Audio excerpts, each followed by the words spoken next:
Shalom Bapak Ibu dan saudara-saudara yang terkasih dalam Tuhan. Bagaimana kabarnya hari ini? Kiranya kita diberikan kesehatan, kekuatan, dan juga sukacita dari Tuhan. Kita akan memulai doa keluarga hari ini. Sebelum itu, mari kita bersatu teduh sejenak.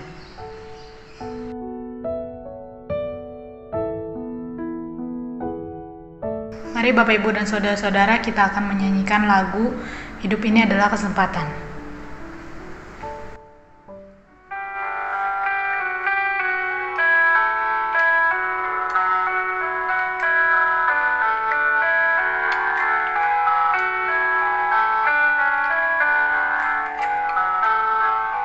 Hidup ini adalah kesempatan.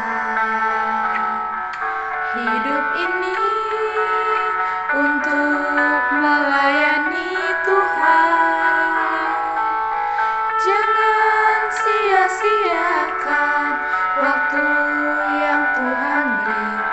Hidup ini hanya sementara. Hidup ini adalah kesempatan. Hidup ini untuk melayani Tuhan. Jangan sia-siakan waktu yang Tuhan beri. Hidup ini harus jadi berkat. Oh Tuhan, pakailah hidupku selagi aku masih kuat. Bila saatnya nanti ku tak berdaya lagi, hidup ini sudah jadi berkat. Hidup ini adalah kesempatan. Hidup ini untuk melayani Tuhan. Jangan sia-siakan waktu yang Tuhan beri. Hidup ini harus jadi berkat. Oh Tuhan, pakailah hidupku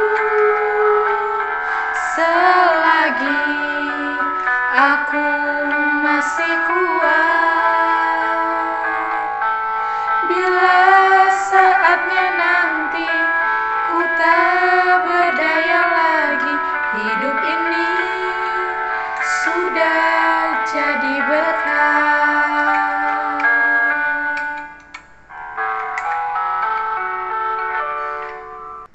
Mari Bapak Ibu dan saudara-saudara yang terkasih, kita bersatu dalam doa. Tuhan Yesus, terima kasih Tuhan atas berkat dan penyertaan-Mu Tuhan. Kami anak-anak-Mu datang ke hadirat-Mu untuk sebentar lagi kami akan mendengarkan firman Tuhan. Tuhan berkatilah juga Bu Meta yang akan menyampaikan firman Tuhan, dan berkati kami juga Tuhan yang mendengarkan firman-Mu. Terima kasih Tuhan Yesus, haleluya, amin. Salam sejahtera Bapak Ibu dan saudara sekalian yang kekasih. Senang berjumpa lagi dengan saudara-saudara dalam acara doa keluarga hari ini. Pembacaan Alkitab diambil dari kitab Injil Markus, pasalnya yang ke-14 ayat 3 sampai 9 yang berbunyi demikian. Ketika Yesus berada di Betania, di rumah Simon si kusta, dan sedang duduk makan, datanglah seorang perempuan membawa suatu buli-buli pualam berisi minyak narwastu murni yang mahal harganya. Setelah dipecahkannya leher buli-buli itu, dicurahkannya minyak itu ke atas kepala Yesus. Ada orang yang menjadi gusar dan berkata seorang pada yang lain, "Untuk apa pemborosan minyak narwastu ini? Sebab minyak ini dapat dijual 300 dinar lebih. Dan uangnya dapat diberikan kepada orang-orang miskin." Lalu mereka memarahi perempuan itu. Tapi Yesus berkata, "Biarkanlah dia. Mengapa kamu menyusahkan dia? Ia telah melakukan suatu perbuatan yang baik padaku.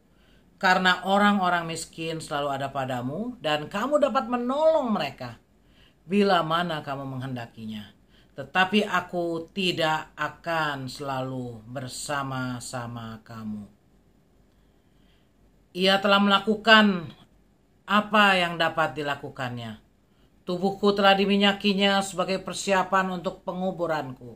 Aku berkata kepadamu, sesungguhnya di mana saja Injil diberitakan di seluruh dunia, apa yang dilakukannya ini akan disebut juga untuk mengingat dia. Sampai di situ pembacaan Alkitab. Berbahagialah setiap kita yang mendengar firman Tuhan dan yang melakukannya. Saudara-saudara yang kekasih, baru saja kita merayakan hari Valentine yang dikenal sebagai hari kasih sayang pada tanggal 14 Februari yang lalu. Hari Valentine biasanya mendorong banyak orang untuk mewujudkan kasih pada hari itu. Namun, seharusnya kita jadikan setiap hari, dan bukan hanya Valentine saja kan, sebagai kesempatan membagikan kasih. Sebagai manusia, kita terkadang lupa untuk menggunakan setiap kesempatan dengan sungguh-sungguh. Dan terkadang kita baru sadar kalau kesempatan membagi kasih itu sudah habis. Saya teringat sebuah kisah. Diceritakan di suatu pagi yang cerah di sebuah area pekuburan, tampak sebuah mobil berhenti. Pak supir turun lalu mendatangi sebuah pondok yang ada di sana. "Permisi, Pak Bejo ada?" tanya Pak supir tersebut. "Ya," kata pria yang sepertinya tinggal di pondok tersebut. "Ada apa?" "Saya, Pak Bejo." "Bapak bisa ikut ke mobil saya?" seru Pak supir. Pak Bejo pun ke mobil mengikuti Pak supir. Sesampainya di mobil, Pak supir membuka pintu penumpang. Tampak seorang wanita muda yang cantik tapi pucat pasi dan kelihatan lemah berbicara dengan pelan. "Pak Bejo, apa kabar?" Pak Bejo menjawab, "Saya baik-baik, Bu. Ibu apa kabar? Kok kelihatannya kurang sehat?" Perempuan itu menjawab, "Ya, Pak Bejo. Dokter memperkirakan umur saya tidak akan lama lagi. Saya mempunyai penyakit jantung yang sangat parah dan dokter menyarankan untuk melakukan ini, itu. Tapi saya tetap bertahan untuk tidak mau menerima pengobatan apapun. Bapak pasti tahu kan bahwa hampir setiap minggu selama 1 tahun ini saya selalu datang ke sini. Memberi uang pada Bapak untuk merawat kuburan anak saya, Vini, yang ada di sana. Di sanalah hati saya berada dan saya nanti ingin dikubur di sana agar bisa segera bertemu dengan anak saya." Sambil gemetaran, ia juga menangis. Pak Bejo menjawab, "Ya, jelas saya ingat. Tapi belum selesai." Pak Bejo berbicara, perempuan itu berbicara kembali. "Pak, saya kelihatannya akan pergi menghadap Tuhan yang Maha Kuasa dalam waktu dekat ini. Saya barangkali tidak dapat bertemu Bapak. Jadi saya mau mengucapkan banyak-banyak terima kasih untuk merapihkan kuburan anak saya dan menaruh bunga-bunga cantik yang saya beli dan berikan pada Bapak untuk ditaruh di kubur anak saya." Pak Bejo menjawab, "Ya, kalau merapikan kuburan itu memang sudah tugas saya, Bu. Tapi saya mau jujur nih, bunga yang setiap minggu Ibu kasih kepada saya tidak pernah taruh di kuburan anak Ibu. Perempuan itu membelalakan matanya dan serasa tidak percaya. "Hah?" katanya. Kepalanya rasanya berputar-putar. Ia pun menangis. "Mengapa Bapak begitu tega pada saya?" Pak Bejo menceritakan, bunga yang ibu kasih itu bunga yang sangat luar biasa bagusnya. Dan saya berpikir anak ibu sudah tidak bisa lagi merasakan itu. Jadi saya ambil bunga itu dan saya berikan kepada pasien-pasien di rumah sakit yang ada di ujung jalan itu loh Bu. Mereka senang sekali dengan bunga ibu dan bunga itu sangat menghibur mereka. Perempuan itu dengan kecewa segera memberi tanda pada supirnya untuk pergi dari sana. Ia merasa sedih sekali dan kepalanya berputar dengan dahsyatnya. Ia hampir pingsan. Oleh karenanya sang supir segera mengantar perempuan itu ke RS yang berada di ujung jalan tersebut. Saat suster memasukkan infus ke tubuh wanita itu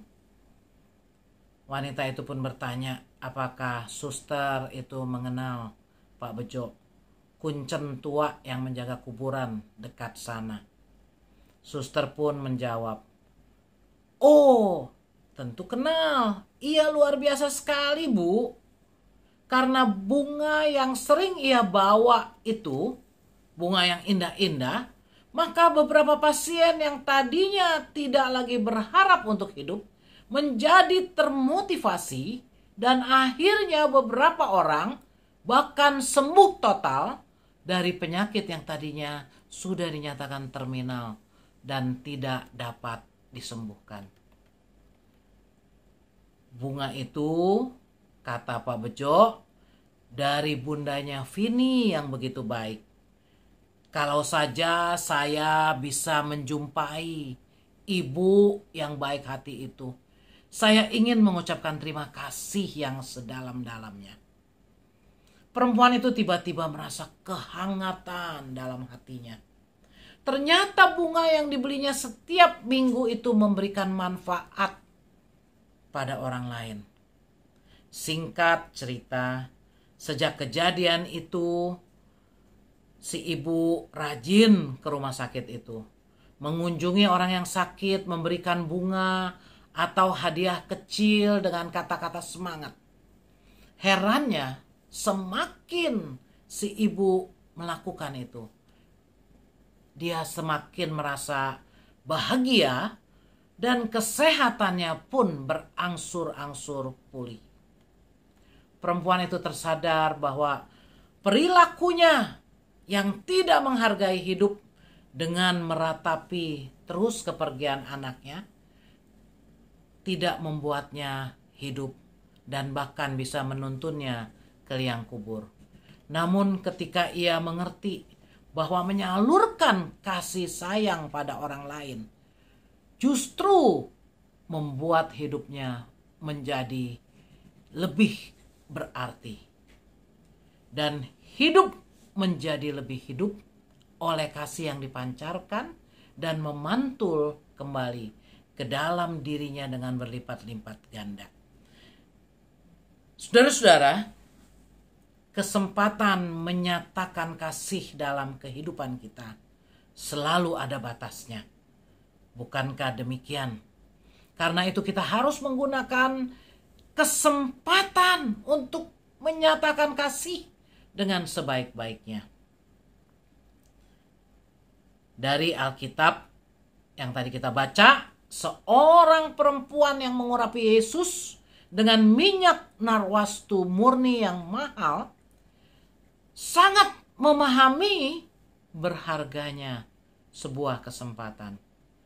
Ia tidak mau kehilangan kesempatan untuk menyatakan tindakan kasih kepada Yesus. Orang-orang di sekitar Yesus gusar dan menganggap apa yang diperbuat perempuan itu adalah sebuah pemborosan. Tetapi Yesus justru berkata, "Biarkanlah dia." Berarti Yesus menghargai tindakan kasih perempuan yang mengurapinya dengan minyak narwastu. Yesus memuji kepekaan perempuan yang tahu bahwa kesempatan untuk melakukan tindakan kasih kepada Yesus sangat terbatas. Ketika itu Yesus akan masuk penderitaannya dan kemudian meninggalkan dunia ini. Saudara-saudara, di dalam hidup ini kita tidak tahu berapa lama kita bisa bersama, berbahagia bersama-sama orang yang kita cintai. Suatu ketika pasti kita harus berpisah. Semua masa yang indah pasti ada waktunya. Karenanya jangan tunda untuk melakukan tindakan kasih yang seharusnya kita lakukan kepada orang-orang di sekitar kita. Pada anggota keluarga kita, teman-teman, tetangga, dan orang-orang lain yang membutuhkan. Terlebih lagi, jangan tunda tindakan kasih yang bisa kita lakukan untuk Tuhan. Sehingga ketika satu kali kesempatan itu tidak ada lagi, tidak ada yang kita sesalkan. Ketika Vini sudah tidak ada di dunia ini, syukurlah ibunya akhirnya sadar untuk menggunakan kesempatan yang dimiliki untuk menjadi berkat. Melakukan tindakan kasih kepada para pasien di RS itu. Ia sadar kesempatan bisa menjadi berkat itu sangat berharga. Dan itu pun satu kali akan berakhir. Tidak ada lagi. Saudara-saudara, mari kita belajar dari perempuan yang mengurapi Yesus untuk menggunakan kesempatan melakukan tindakan kasih. Terlebih karena Tuhan Yesus telah terlebih dahulu mengasihi kita.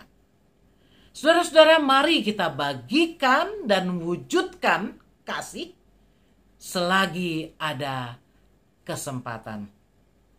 Tuhan menolong dan memberkati kita. Amin.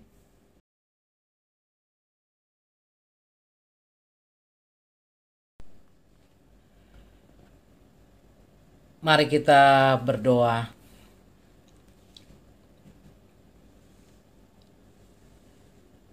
Tuhan Yesus yang baik, kami bersyukur Engkau telah terlebih dahulu mengasihi kami. Engkau telah menyelamatkan kami, dan kami boleh menjadi anak-anak-Mu.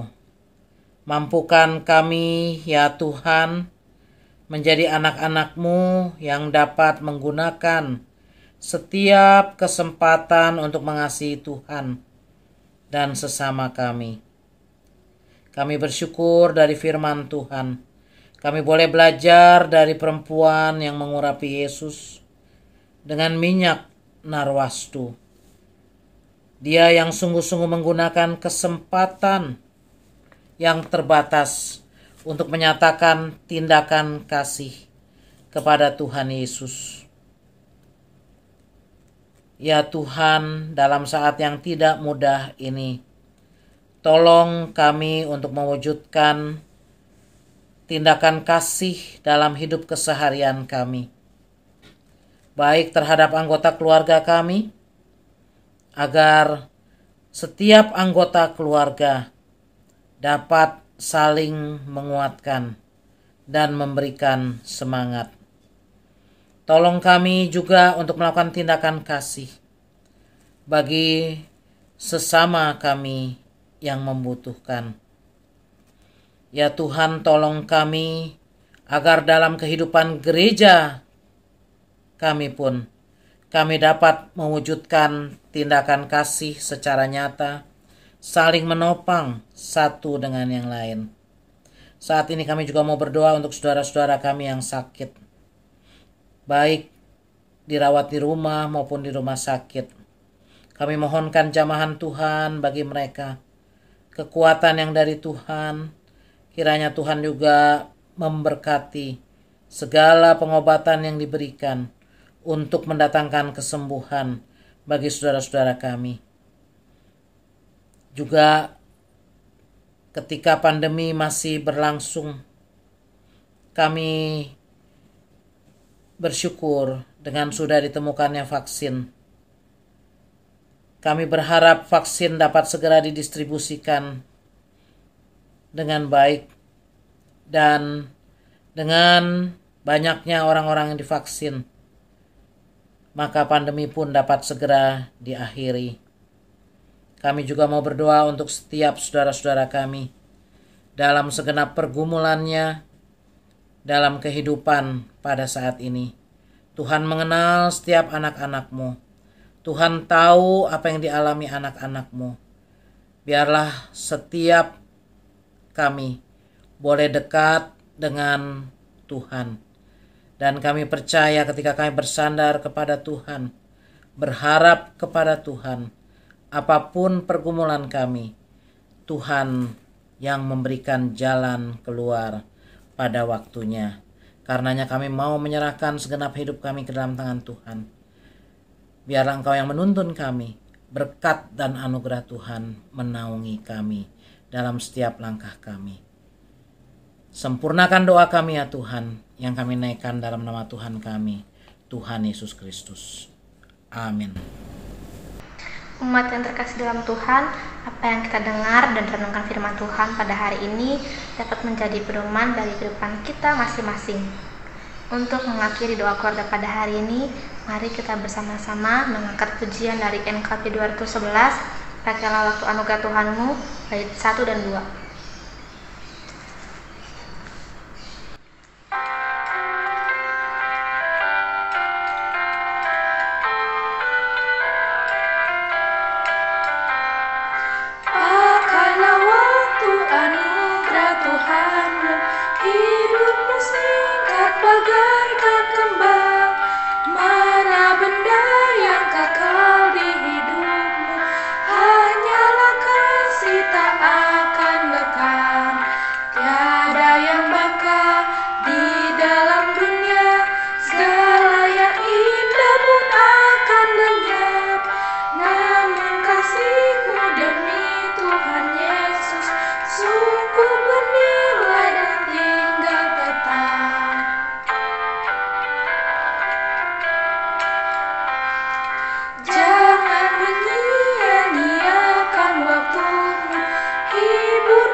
Tiada ku takutkan kuasa gelap, masa yang datang tak jelas, tapi ini terang bagiku, tangan Tuhan